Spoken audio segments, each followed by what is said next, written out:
ذرہ ذرہ زیارت ہے. بس آنکھ دیکھنے والی اور دل میں محبت ہو تو ہر چیز ہی آپ کو خوبصورت دکھائی دے گی. یہ شہر مدینہ، اس شہر کی گلیوں میں ہمارے نبی صلی السلام چلے. آقا دو جہاں محمد مصطفیٰ صلی اللہ علیہ وسلم کے قدم ان گلیوں میں لگے.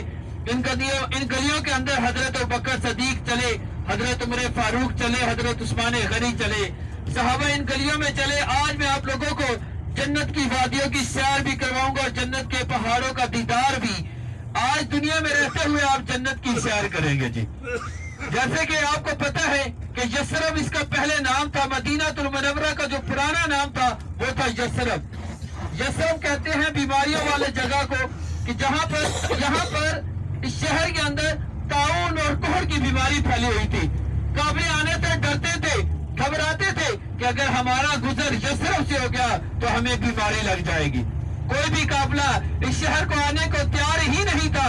جب آقا دو جہاں محمد مصطفیٰ صلی اللہ علیہ وسلم اللہ کے محبوب مکہ سے ہجرت فرما کر جب مدینہ پاک تشریف لاتے ہیں، میرے آقا کے قدم جب اس دھرتی پہ پڑے تو جو بیماریوں کا شہر تھا وہ نور کا شہر بن گیا. نبی پاک صلی اللہ علیہ وسلم نے سب سے پہلے جب حضور ہجرت فرما کر جب مدینہ پاک تشریف لائے نا تو حضور نے سب سے پہلے مدینہ والوں کے لیے دعائیں مانگی کہ یا رب العزت مدینہ میں مکہ سے دگنی رحمت نازل فرما، مدینہ میں مکہ سے دگنی برکت نازل فرما.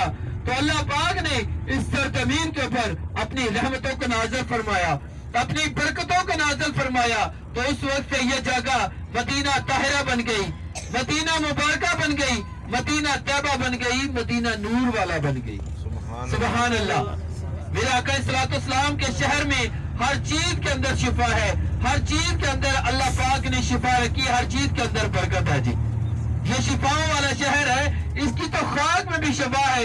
تراب مدینہ شفا لکم، حضور فرماتے ہیں کہ مدینے کے غبار میں بھی شفا ہے. سبحان اللہ. آج انشاءاللہ عز و جل ہمارے قافلے کا سب سے پہلا قیام مسجد قبلتین، وہ مقام جہاں پر مسلمانوں کا قبلہ جو تھا وہ تبدیل ہوا. میرے آقا صلی اللہ علیہ وسلم نے ایک نماز دو قبلوں کی رخ کر کے ادا فرمائی.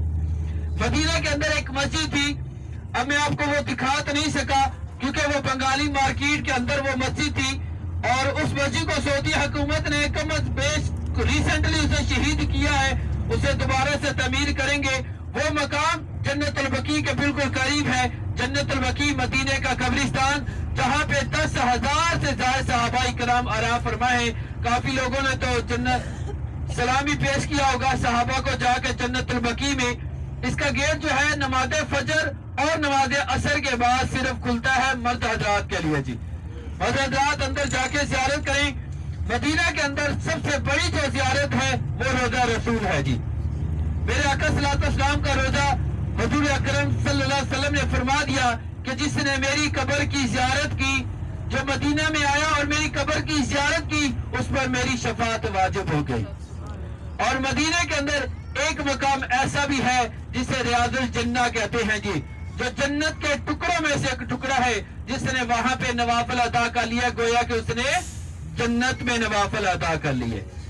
تو اللہ پاک ہر ایک کو توفیق دے. کچھ لوگ رہ گئے ہوں گے، کچھ لوگوں نے جنت ریاض الجنہ میں نوافل ادا کر لیے ہوں گے، کچھ لوگ رہ گئے ہوں گے. اللہ پاک ان کے لیے بھی آسانی پیدا فرمائے اور وہ بھی ریاض الجنہ جنت کے ٹکڑوں میں جا کر اپنا سجدہ دیں، اپنا سر رکھیں.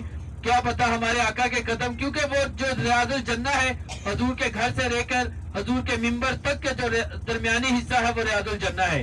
وہاں پہ میرے آقا صلی اللہ علیہ وسلم کئی دفعہ چلتے ہیں، ہر روز آتے تھے. وہاں پہ پتہ نہیں آقا صلی اللہ علیہ وسلم کے قدم مبارک کہاں کہاں لگے ہوں گے. اچھا، جو مسجد کی رات دی گئی اس مسجد کا میں آپ کو تھوڑا سا تعارف کرواتا چلوں. آپ نے کتابوں کے اندر بھی پڑھا ہوگا. اس مسجد کا نام ہے مسجد اجابہ. مسجد اجابہ یہ وہ مقام ہے جہاں پر نبی صلی اللہ علیہ وسلم نے اپنی امت کے لیے 3 دعائیں فرمائی، جن میں سے 2 دعائیں قبول ہو گئی اور ایک سے اللہ پاک نے اپنے محبوب کو روک دیا تھا جی. مسجد اجابہ آقا کریم صلی اللہ علیہ وسلم نے پہلے نماز ادا کر کے نوافل ادا کیے اور حضور کی بارگاہ میں اللہ کے محبوب نے اللہ کی بارگاہ میں حضور نے 3 دعائیں فرمائی. آپ نے پہلی دعا کی کہ یا رب العزت میری امت غرق ہو کر تباہ نہ ہو. جیسے پہلے امتوں پہ عذاب آتے ہیں، یا رب العزت میری امت پہ عذاب نہ آئے. آپ کتابیں اٹھا کے دیکھیں، قرآن اٹھا کے دیکھیں، جو پہلے آسمان سے نیچے پھینک دیا گیا تو کسی کے اوپر پتھروں کی بارش کی گئی. جو جھوٹ بولتے تھے شکلیں تبدیل ہو جاتی تھی. یا رب العزت میری امت کی شکل تبدیل نہ ہو. تو اللہ تعالیٰ نے اپنے محبوب کی اس دعا کو قبول کیا. پھر دوسری دعا کے لیے ہاتھ اٹھائے گے کہ یا رب العزت میری امت میں قحط سالی نہ ہو, یہ بھوک اور پیاس کا شکار نہ ہو. تو رب تعالیٰ نے روح زمین کے اوپر اتنا رزق اتار دیا, ہم لوگ آدھا کھاتے ہیں اور آدھا گرا دیتے ہیں. یہ الگ بات ہے کہ اللہ پاک نے کسی کو زیادہ دیا تو کسی کو کم دیا. یہ دعا بھی قبول ہو گئی. تیسری دعا تھی, اللہ کے محبوب کو روک دیا گیا.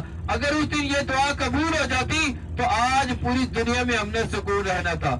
وہ دعا یہ تھی کہ یا رب العزت میری امت میں لڑائی جھگڑا نہ ہو, یہ فتنہ فساد نہ پھیلائیں. اگر اس دن یہ دعا قبول ہو جاتی تو آج پوری دنیا میں ہم نے سکون رہنا تھا. یہ تین دعائیں نبی صلی اللہ علیہ وسلم نے مسجد اجابہ کے مقام پہ مانگی تھی جی, جسے سعودی حکومت نے ابھی ریسنٹلی کچھ ہی عرصے پہلے اسے گرایا گیا ہے, اور جیسی وہ نئی بلڈنگیں بنے گی ساتھ میں انشاءاللہ امید ہے کہ مسجد کو بھی بنایا جائے گا جی. مسجد قبلتین بالکل قریب ہے, جہاں پہ ہم لوگوں نے انشاءاللہ عز و جل اتر کر نوافل بھی ادا کرنے ہیں. اور یہاں پر کیونکہ ہمارے نبی صلی اللہ علیہ وسلم کی دل کی خواہش پوری ہوئی تھی, انشاءاللہ عز و جل جب ہم لوگ بھی نوافل پڑھ کے دعائیں مانگیں گے اللہ پاک ہمارے بھی دلی خواہشات کو پورا کریں گے جی. یہ جس جگہ پہ ہم لوگ جا رہے ہیں یہاں پہ میں آپ کو بتاتا چلوں کہ یہاں پہ ایک قبیلہ تھا, اس کا نام تھا بنو سلمہ. اور نبی صلی اللہ علیہ وسلم یہاں پر ایک صحابن تھی, ان کا نام تھا